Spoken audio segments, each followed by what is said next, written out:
buenos días, buenas tardes, buenas noches, donde quiera que estén. Volvemos a la tertulia del martes. Les habla su anfitriona María Victoria Cristancho. En esta ocasión nos vamos de tertulia para hablar de política, periodismo, literatura y un poco más. Y es que tenemos como invitado a Santiago Díaz Bravo, escritor, periodista, bueno, y muchas cosas más que él mismo nos contará. Está aquí en Londres después de tener ya más de una década, ¿no? Aquí ya casi una década en el Reino Unido. Bienvenido, Santiago, a la tertulia del martes. Bien hallado y muchísimas gracias y un cordial saludo a toda la audiencia de Express News.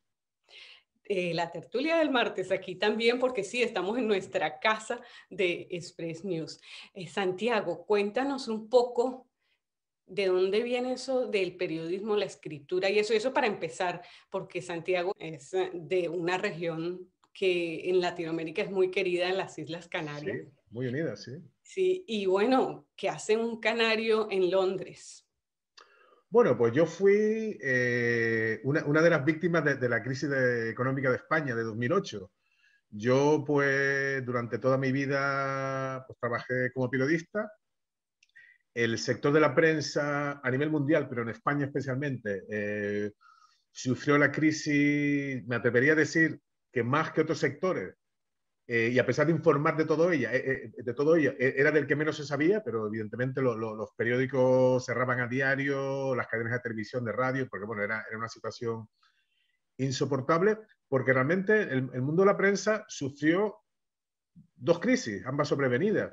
Por un lado, la crisis económica que sufrían todos los sectores, y por otro lado, la eclosión de Internet.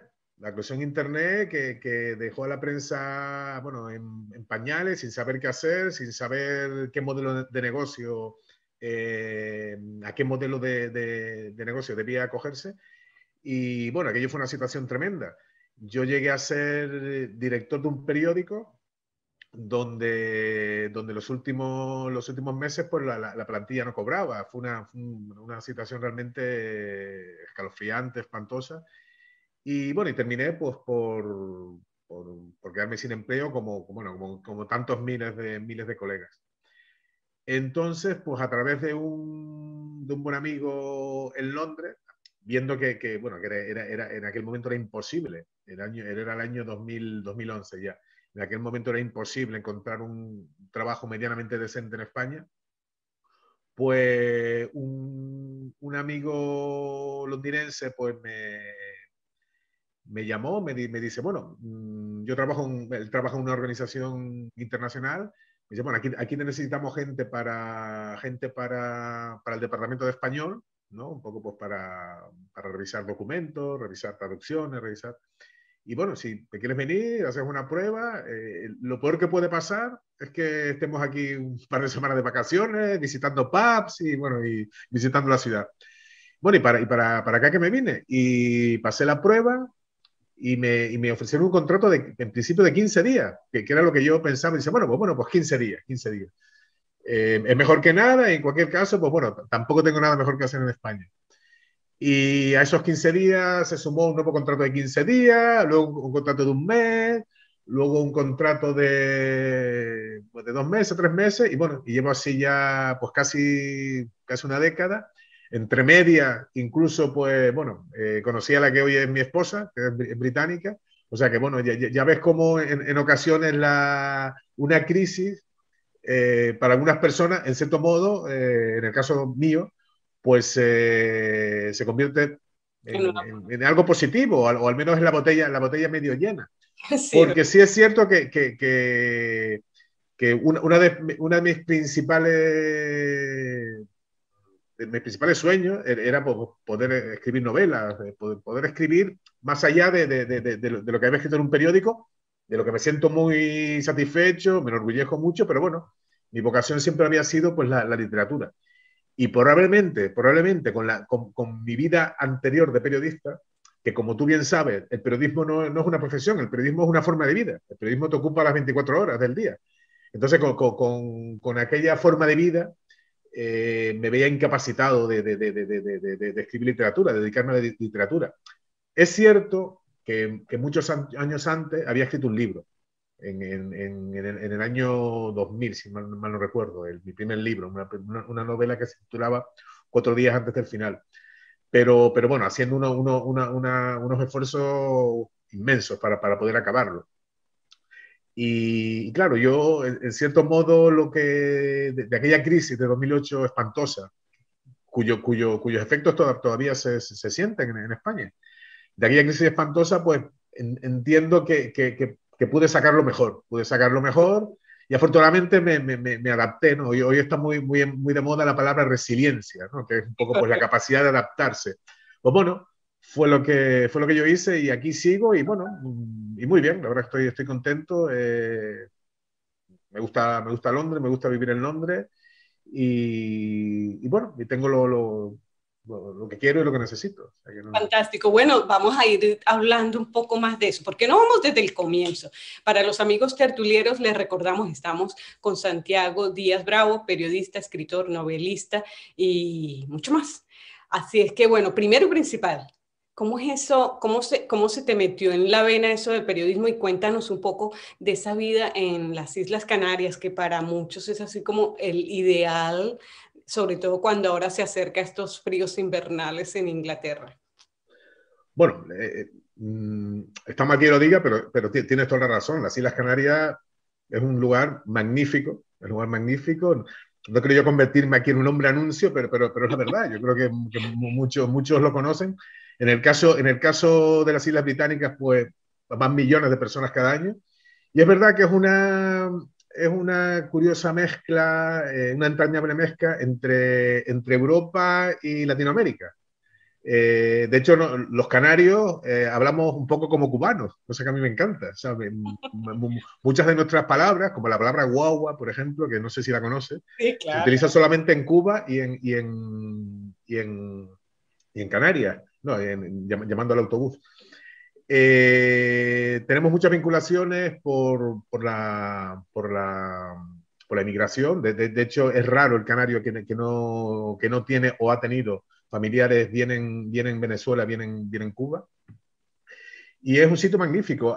Pues fue allí donde crecí y donde me empecé a enamorar de la lectura. Yo creo que la única forma de llegar a la literatura, al periodismo, de que te interese el mundo de las letras, es leyendo, es leyendo.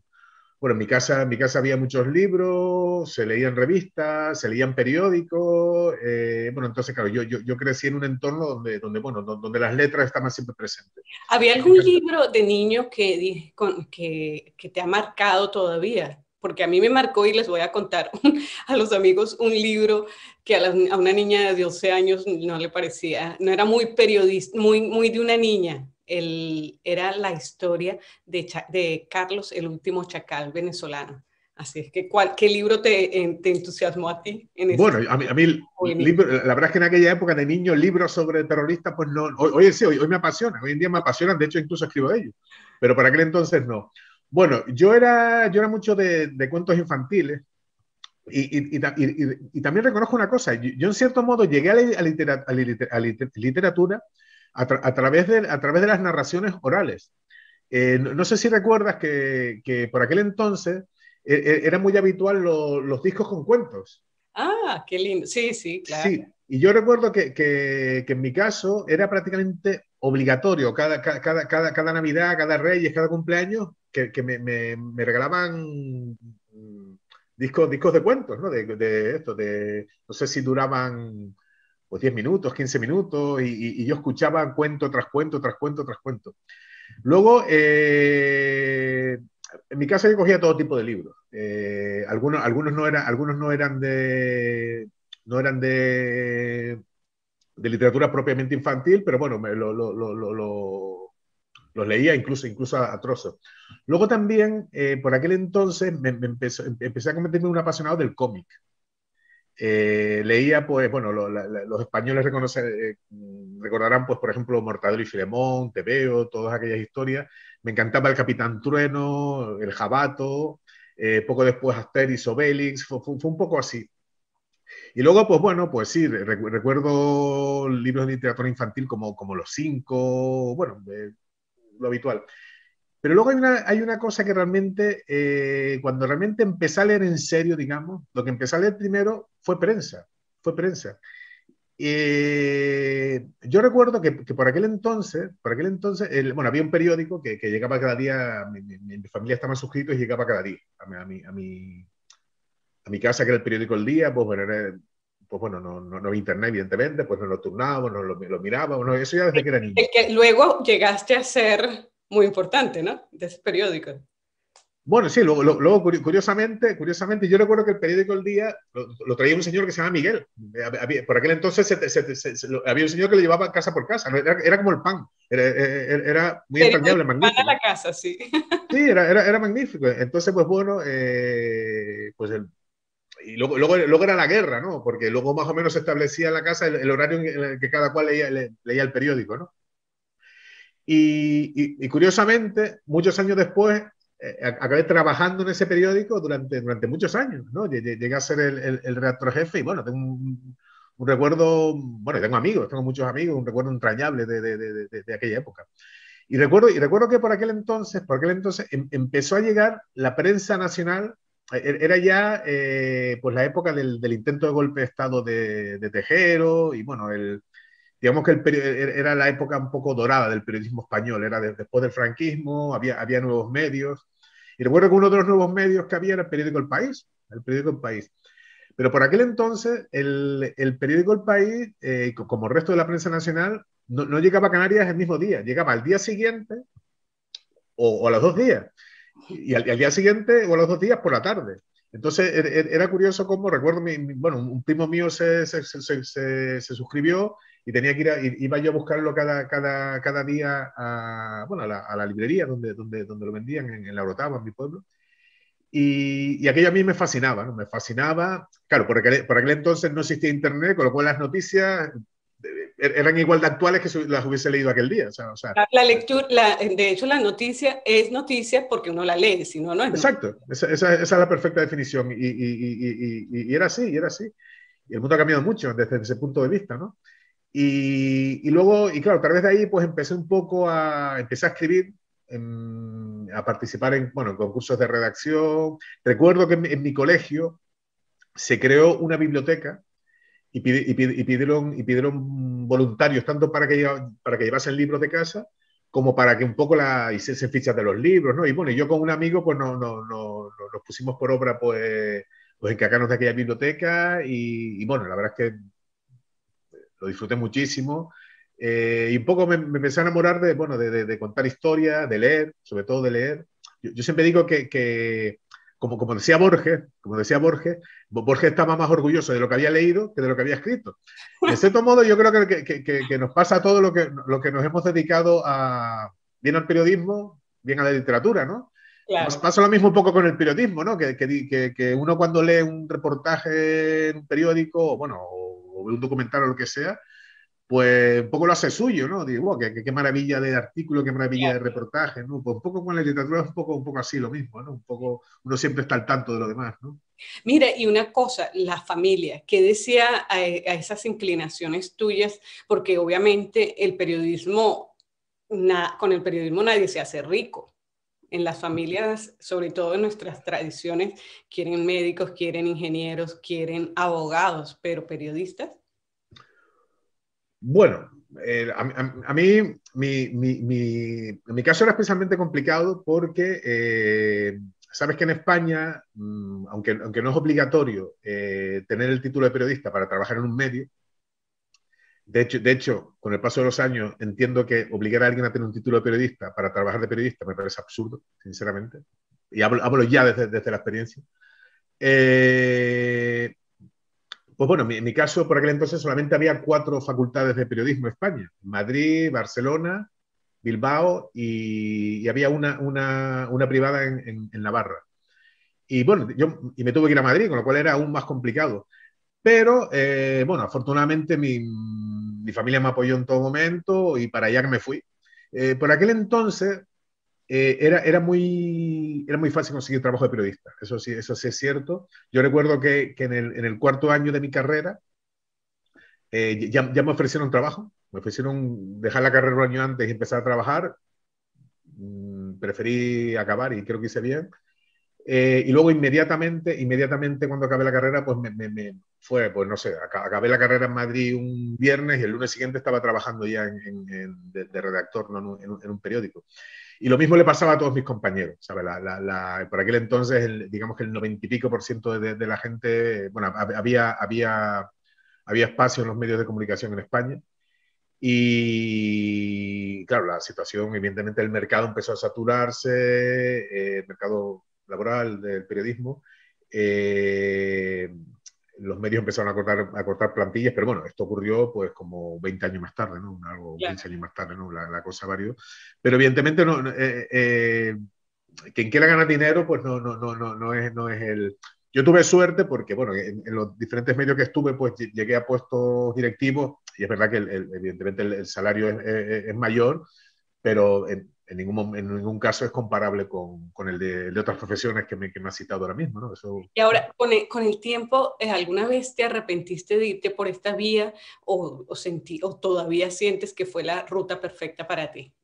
Mira, no me he arrepentido nunca. Para mí, como digo, ser periodista, el periodismo es una forma de vida y la vida son experiencias. La vida es una acumulación de experiencias que te hacen sentir a gusto contigo mismo, que te hacen sentir en cierto modo importante a ti mismo, que te enriquecen. Y a mí el periodismo me lo ha dado todo, me lo ha dado todo. Durante muchos años fue mi forma de vida, disfruté, creo con la ayuda de muchos compañeros muy valiosos que tuve la suerte de conocer, que hicimos cosas muy importantes, muy buenas en el periodismo. Y como digo yo siempre, yo no dejé el periodismo me dejó a mí. Hubo un momento que el Un periodismo dijo, bueno, divorcio. pues ya está bien, ya, Bueno, ya, pero ya, ya, ya. antes de ese divorcio queremos que nos cuentes, ¿tuviste una experiencia periodística que te marcó? Y es haber viajado y ser corresponsal en Venezuela en uno de los momentos más complejos de la política latinoamericana y por supuesto venezolana que marcó un hito. Cuéntanos qué significó para ti. Estuviste en el 2004 en medio de un referéndum revocatorio contra el fallecido expresidente Hugo Chávez. ¿Cómo fue esa experiencia para ti personal y profesionalmente? Bueno, pues yo creo que la experiencia periodística más intensa que he tenido. Yo siempre me he dedicado al periodismo local, ¿no? Y de repente, claro, me veo en mitad de Caracas con un guardaespaldas, porque era necesario tener guardaespaldas. Se llamaba Julio, recuerdo, era un dominicano que llevaba una pequeña ametralladora en una pierna, pegada en una pierna dentro del pantalón y una pistola, porque era necesario. O sea, toda la prensa internacional, recuerdo que a la prensa la alojaban, toda la prensa, en el Hotel Meliá Caracas, en el Hotel Meliá Caracas. Había varias tanquetas del ejército fuera y no sé qué. Y claro, eso para alguien que hace periodismo local, ¿no? Que normalmente pues iba a ruedas de prensa de ayuntamiento, entrevistas con político con aquel, bueno, pues claro, de repente verte en mitad de, no puedo decir un campo de batalla, pero realmente un territorio que tú conoces bien, que era muy complicado, una situación política con el país dividido, violencia en las calles, con el ejército enfrentado con la Policía Metropolitana de Caracas, de comunicación, locales que estaban totalmente enfrentados con el gobierno. Era una situación muy compleja. Y, y para mí hubo un antes y un después. Yo siempre me ha gustado la política, más que gustarme, me ha apasionado. Y ahí fue meterme un poco en los vericuetos de los intereses de los diferentes países, de política internacional, de las guerras ideológicas, de las filias y las fobias de unos y otros. Claro, conocí gente evidentemente afín al régimen, opositores. Recuerdo que por aquel entonces era muy complicado trabajar en Caracas porque era la época de Aznar en el gobierno de España. Entonces, digamos, los chavistas, que en los barrios populares era mayoría, pues detestaban a España por Aznar, o bueno, por aquellos enfrentamientos que había tenido con Chávez, no sé qué. Y recuerdo que yo iba con Julio, ¿no? Con Julio, que era el guardaespaldas, íbamos a hacer reportajes, ¿no? Yo también sacaba las fotos, iba yo también con mi cámara, ¿no? Y recuerdo que de repente se escuchaba un grito diciendo, ¡es español, ese es español! Y la gente como se ponía, ¡uy, que es español! Claro, y yo recuerdo que me daba la vuelta y decía, no, soy canario. Soy canario. Entonces la gente, bueno, entonces, claro, la gente Es que ser canario era para los amigos tertulieros, en Venezuela los canarios son parte de la familia, ¿no? Porque fueron precisamente esa migración de los años 50, después de la guerra civil y de todo, bueno, toda la complejidad política. Es interesante cómo la vida de las personas y del periodismo sí, personal se entrelaza con la política. Absolutamente. En esas situaciones uno saca, pues, saca todos sus recursos. Recuerdo también, por ejemplo, que por aquel momento ya había empezado la gran colaboración entre los gobiernos de Venezuela y Cuba.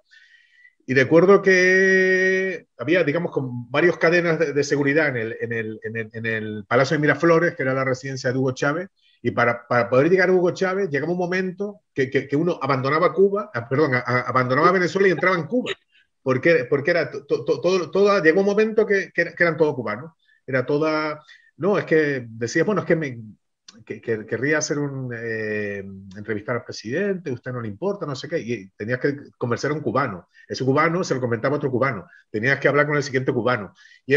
Bueno, era un mundo muy complejo, había mucha camaradería entre la prensa internacional, allí había sobre todo prensa española, y estadounidense también había, y bueno, colombiana, Por supuesto.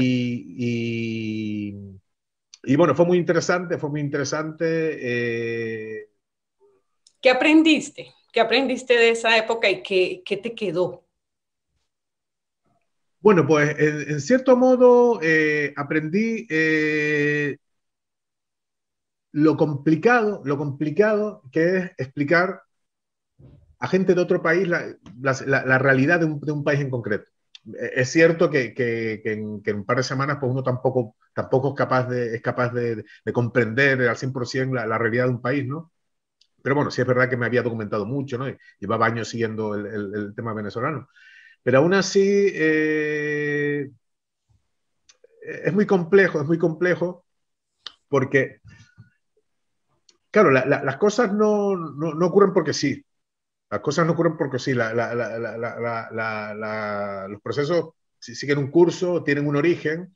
Evidentemente, esto es una opinión personal, pues, bueno, evidentemente Chávez, el bolivarismo, bueno, el movimiento bolivariano, pues, bueno, yo creo que es bastante evidente que está siendo desastroso para Venezuela, ¿no? Yo creo que eso no tenemos nadie ninguna duda. Pero sí es cierto que todo tiene su origen, ¿no? Y que Chávez es el producto de algo que llevaba ocurriendo durante décadas, ¿no? Tú lo sabes bien porque, bueno, yo sé que tú has estudiado este asunto y has escrito mucho sobre esto también.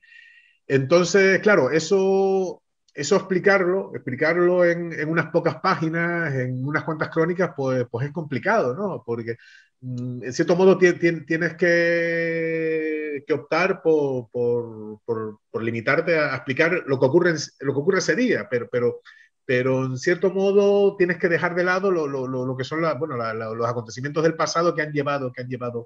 Entonces pues bueno, aprendí mucho, aprendí en cierto modo cómo lidiar con situaciones muy complicadas, porque eran situaciones muy complicadas. Comprendí hasta qué punto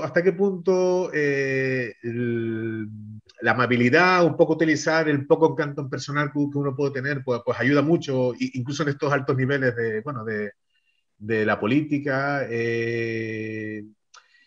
Y en cierto modo, pues también comprendí la importancia del periodismo para mucha gente, porque para mucha gente que estaba en aquel momento en una situación muy compleja, su única esperanza era la prensa internacional.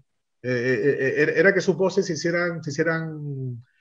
hicieran valer en otros países, porque cuando ya en tu propio país te han convertido en un don nadie, pues bueno, pues ya el único recurso que te queda es gritar y que te escuchen fuera, ¿no?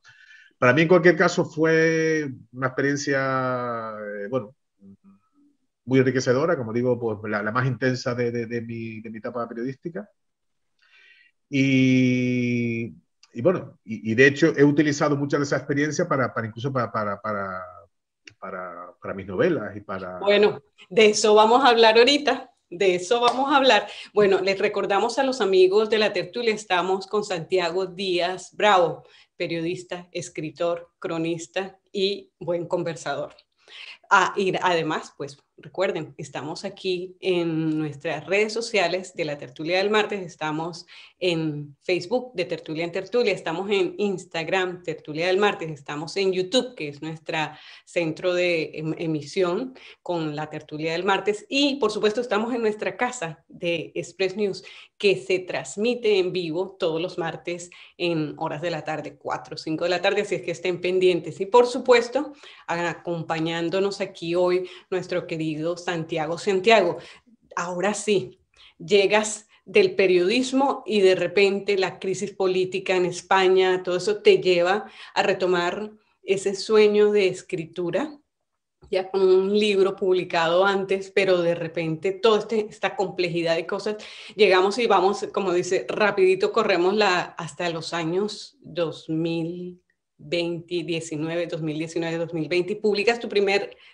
primera novela después de mucho tiempo. Cuéntanos de eso y qué te llevó a eso. Pues un poco ya sabemos algo de esas aventuras, pero intrigas. Bueno, sí. A ver, primero, yo pude escribir esta novela, hay que reconocerlo porque tuve el tiempo para exactamente, te agradezco mucho que la muestre, El hombre que fue viernes, que se publicó el año pasado.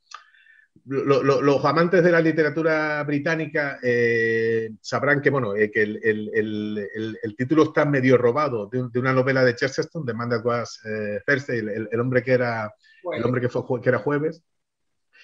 Y un poco yo escribí esa novela porque tuve tiempo para hacerlo. Yo le dediqué un año a esa novela y fue sencillamente porque yo, bueno, estaba con mi trabajo bueno,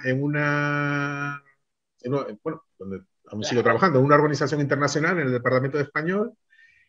Y bueno, mi esposa pues sabía que yo, bueno, que evidentemente conoce mi querencia por la literatura y que quería escribir una novela. Ella es abogada, bueno, en ese año era 2018, pues bueno, ella pues, estaba pasando por una buena racha de trabajo y digo, bueno, pues yo puedo asumir todos los gastos, dedícate tú a escribir. Y así fue, y yo creo que ha sido, sinceramente, el año laboral más feliz de mi vida. Durante un año me levantaba, me saqué un pase de trabajo en la British Library.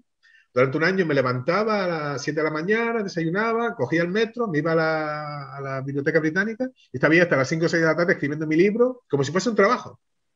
Por aquel entonces no remunerado, pero ahí estaba y fue magnífico. En cuanto a la temática del libro, claro, yo quería un poco reflejar el, hasta qué punto lo ocurrido de la crisis económica española ha arruinado completamente a las nuevas generaciones de españoles. Por aquel entonces, pero todavía hoy en día, yo creo que es muy habitual ver grupos de jóvenes españoles por Londres, ¿no? Por todo Londres, siguen llegando. Sencillamente porque no pueden trabajar en España. Sencillamente porque el país que les vio nacer, el país que les dio unos servicios, el país que les educó, el país que dedicó un sinfín de recursos docentes para formarlo, el país que, en resumidas cuentas, creó la generación profesionalmente mejor preparada de la historia de España, porque hay que reconocer que España produce magníficos ingenieros, magníficos médicos, magníficos abogados, bueno, de todo. Pues curiosamente, entre comillas, los traicionó y no les dio ningún futuro. Se encontraron con un muro, bueno, Sí. y eso para mí es el principal fracaso de un país.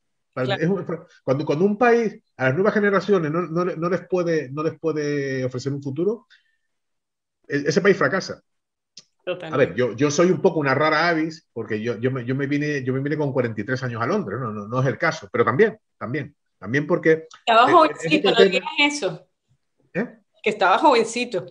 Bueno, muchas gracias. Mira, bueno, Y bueno, pues esto es para obligar a la gente a que lo lea, pero vamos a contar, yo quiero que comentes una situación, yo no sé si, como le llaman, el botón que propició todas estas cosas, fue un incidente, una historia de dos personajes misteriosos y que para ti, bueno, un poco para que cuentes ese momento de Eduardo y del otro personaje, me olvidé el nombre, pero que formaron parte de la, o sea, el elemento que te hizo generar toda esta historia, aparte, por supuesto, de la crisis y los problemas en España, ¿no? sí, yo recuerdo que cuando llegué a Londres, pues claro, uno de mis principales objetivos era mejorar mi inglés, que había mucho que mejorar, todavía hoy en día lo hay. La academia más barata que encontré era en Chisi. Entonces acababa mi trabajo todos los días en Westminster y cogía la District Line y me iba una hora hasta Chisi. Bueno, una locura. Una hora para ir, otra hora para volver, claro, porque vivía en Rotherham. Y claro, era una clase donde había sobre todo polacos, pero también había algunos españoles. Y de repente empieza a llegar a clase era un joven, era más joven que yo, pero encorbatado, trajeado, pero más curioso de todo era que hablaba inglés perfectamente. Entonces todos nos preguntábamos qué hace este señor aquí, si sabe hablar inglés mejor que los profesores, era español. Y recuerdo que se preocupó por que quedara a solas con los españoles para intentar, en cierto modo, crear un grupo opositor contra el gobierno de España en Londres. No sé qué, fue una historia un poco truculenta. Y un señor que, por otra parte, una vez, en cierto modo, realizada su función acabada, pues desapareció, ¿no? Y no volvimos a saber más de él. Y un poco ese fue, digamos, el origen de la idea del hombre que fue viernes. Un poco continuar con esa trama, ¿no? Continuar con esa trama. Intentamos investigar un poco sobre este señor, pero no encontramos nada. Bueno, ese un poco fue el origen. Es verdad que utilicé esto y lo mezclé un poco con la ficción. Un Claro. poco, pues, adorné este capítulo de mi vida, ¿no? De ahí ese es el origen del hombre que fue viernes, bueno, que fue la precuela de Es las intrusas, ¿no? continuación de los intrusos, ¿no? Que Esas sigue. son las intrusas que acaba de publicarse ahora y que Sí. invito a todos a que lo compren y lo lean. Por favor, que lo compre. Bueno, y un poco para eso, ambas novelas, pues casi que una es la consecuencia de la otra, ¿no? Entonces, un poco dentro de ambos se cuentan las intrigas, asesinatos, magnicidios, y es imaginarse además las relaciones familiares entre España y el Reino Unido, ¿no? También esas aventuras.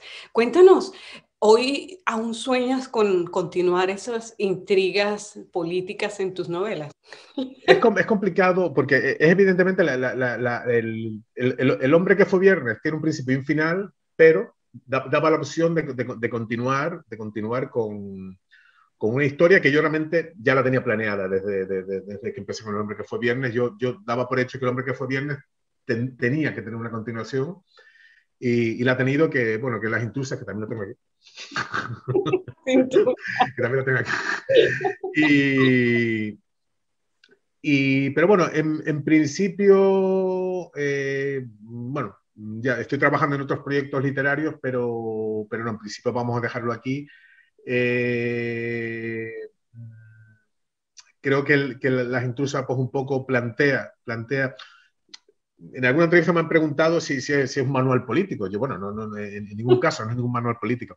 Pero sí es verdad que plantea una serie de enfrentamientos ideológicos entre formas de gobierno, entre república, monarquía, el viejo orden, el probable nuevo orden. bueno, yo creo que de momento es suficiente. Muchas veces estas historias tienen un largo recorrido y se pueden retomar años más tarde, ¿no?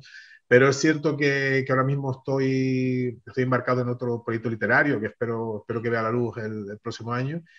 Y es cierto que, bueno, en buena medida bebe de las mismas fuentes, tiene también dosis de política, dosis de intriga, dosis de violencia, eh, humor, porque, bueno, yo creo que es bueno recalcar que tanto en El hombre que fue viernes como en Las intrusas, sobre todo, pues el humor está muy presente, sencillamente porque el humor es parte de la vida. El humor es parte de la vida. El humor es como comer y beber y dormir. O sea, no es imposible entender la vida sin humor, incluso en las condiciones más, en las situaciones más dramáticas e insospechadas, ¿no?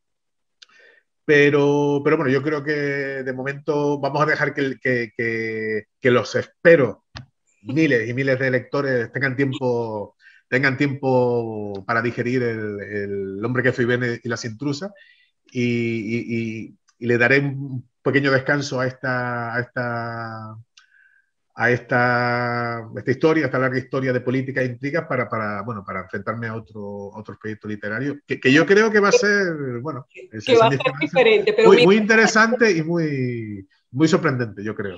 Mira, Sobre todo por el personaje de quien, porque así como en El hombre que fue bien y las intrusas, bueno, aparecen, bueno, ya lo saben los lectores, por lo menos de la primera, pues desde Rey Juan Carlos, el Rey Felipe, Aznar, Zapatero, Rajoy, en la segunda parte, en las intrusas, aparecen desde la reina de Inglaterra hasta el primer ministro británico, Boris Johnson también, Corina, que no sé si, bueno, los españoles saben quién es Corina, como de la familia, pero de la familia real sobre todo, pero probablemente la gente que nos ve en Latinoamérica la conocen todo, la conocen menos, pero hay que conocerla.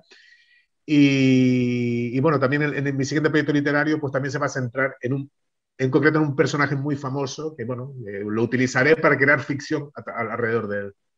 fantástico, mira, pero la gran pregunta es, ¿cómo se hace una novela para ti? Porque hay muchos manuales y que hace que uno, pero ¿qué hace que se logre?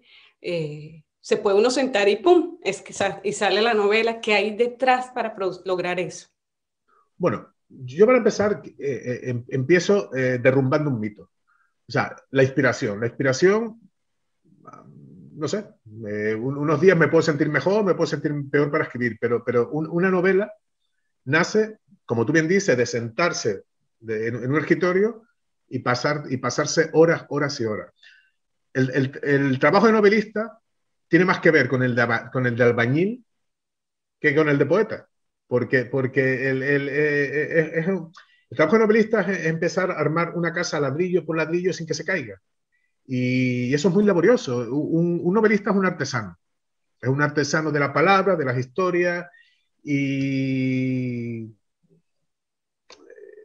es una profesión donde lo único que vale son las horas y la constancia. Y es una profesión muy solitaria, es muy solitaria. Porque si yo siempre hago el parangón con un chef de cocina, si yo preparo, pues no sé, un plato muy conocido, una lasaña, yo preparo una lasaña, bueno, le añado los ingredientes que quiera, bueno, pues le pongo alcaparra, bueno, lo que sea. Yo inmediatamente pongo la lasaña sobre la mesa y mis comensales me dirán, oh, esto está magnífico, esto no hay quien se lo coma, esto mejor dárselo al perro, bueno, pero claro, yo, por ejemplo, me paso 8 horas en la Biblioteca Británica, igual con 2 páginas solamente en 8 horas, o con 3 páginas durante 8 horas. Y hay días bueno, y cogía ese folio, llegaba a casa y por la noche me lo leía.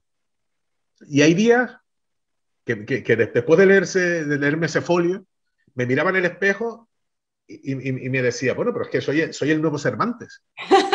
Pero es que el mismo día, el día siguiente, iba con un folio, lo leía, me miraba al espejo y decía, lo mejor que puedo hacer es dedicarme a otra cosa. ¿Por qué? Porque es un trabajo tan solitario que no hay forma de evaluar el trabajo que no sea uno mismo, sea, tú realmente estás escribiendo una novela, no sabes si estás escribiendo una maravilla o estás escribiendo una basofia. También hay lugar para lo intermedio, ¿no? Pero bueno, en cualquier caso, entonces es muy duro por eso, es muy duro, porque tú no sabes si lo estás haciendo bien o lo estás haciendo mal. Es uno de esos trabajos que no... Incluso Pero bueno, pero bueno. un arquitecto ve que el edificio va creciendo y no se cae. Y bueno, pues ya es algo. Pero a lo mejor la novela resulta que hace 40 páginas que se te cayó. No te has dado. Tú no te has dado cuenta y estás trabajando en una ruina porque no vale para nada. Bueno, pero tú mencionas y un poco en esa arquitectura del novelista, ¿también necesitas un plano o es simple o va como construyéndose a medida, como vamos yendo, vamos viendo? Eso que habla para mí es lo más interesante y es algo que, bueno, que lo he vivido y es mágico. Evidentemente yo tengo un plan, yo tengo un plan. Pero de repente la historia empieza a adquirir vida por sí misma y los personajes. Hay personajes bueno, que es posible que bueno, posible no, seguro, que les tenía asignado un lugar secundario que por el motivo que sea, pues en el transcurso de la escritura se van agrandando, van adquiriendo protagonismo, van adquiriendo un carácter mayor. Es un poco la magia de las palabras, ¿no? Mejor dicho, Las ¿yo palabras. escribes a mano o escribes en... Bueno, de las dos formas, de las dos formas. Un poco, básicamente, evidentemente, al final todo tiene que acabar en la pantalla de un computador, pero también escribo a mano. Básicamente escribo un teclado, ¿no? Pero bueno, también utilizo, tengo mis libretas, añado, bueno, pues en ocasiones, pues bueno, estoy en una cafetería y bueno, se me ocurre un párrafo, lo anoto en un párrafo, luego lo paso al ordenador. Y bueno, sí, en el proceso creativo es un poco, como tú bien sabes, en el periodismo. El periodismo, realmente, el periodismo en sí mismo crea una realidad también. Porque, bueno, yo puedo ir a Venezuela y, y contarle a mis lectores en España lo que yo veo en Venezuela. Pero al final es lo que yo veo en Venezuela. A lo mejor el periodista que está al lado de mí ve una cosa un poco diferente o se centra en otra cosa. El periodismo crea realidades y esas realidades muchas veces son incontrolables. Y lo mismo ocurre con la literatura, ¿no? Uno tiene una idea, tiene una estructura de una novela, y esa estructura varía, los personajes se agigantan, se decrecen. Es algo realmente fascinante. El escribir en sí mismo es un universo. O sea, Ya. no es que uno tenga una idea y se ciña a ella hasta el final. Es que lo encuentro realmente imposible. Totalmente Ahora, tú imposible. hablas del novelista como un ser solitario, sin embargo, el novelista también tiene una vida personal. ¿Qué tanto influye tu vida personal en el trabajo y al revés? Bueno, el novelista, a ver, el hecho de escribir es un trabajo muy solitario, pero no el novelista. El novelista, como el periodista, es una esponja. En cierto modo, yo siempre he defendido que uno solamente puede escribir de lo que uno conoce, aunque no se dé cuenta. Por ejemplo, el otro día me preguntaban en una charla mm, hasta qué punto, o sea, por qué utilizaba personajes ficticios y personajes reales, por qué no todos ficticios, por qué no todos reales. Y yo digo una cosa bueno, que creo enfervorizadamente en ella, que es que incluso los personajes ficticios no pueden ser ficticios, porque tienen su origen en algo. Eh, yo siempre digo que ser amigo de un escritor es un peligro, porque siempre puedes aparecer, incluso sin que el escritor lo quiera, puedes aparecer en una novela. Puedes aparecer, porque, bueno, yo evidentemente no soy un ser unicelular que he venido al mundo y me han puesto delante de una pantalla a escribir, ¿no? Yo, pues bueno, tengo una infancia, tengo unas relaciones personales, tengo una experiencia laboral, tengo una experiencia vital y eso está evidentemente aparejado a la capacidad creativa y a lo que uno plasma en negro sobre blanco en el papel, ¿no? El periodista, por mucho que quiera, no puede desligarse de lo que le rodea y de su pasado Y el escritor tampoco, el escritor incluso todavía menos, porque evidentemente escribir literatura no hay reglas, no hay reglas más allá de las reglas sintácticas y gramaticales. Eh, entonces, bueno, y además entiendo que esa es un poco la grandeza de escribir, ¿no? La grandeza de escribir es utilizar lo que ha absorbido esa esponja para espachurrar la esponja y que salga una cosa un poco diferente, ¿no? Que salga un líquido, pues bueno, con otras tonalidades. En cierto modo, la literatura, como el periodismo, lo que hace es darle un cierto orden a la realidad.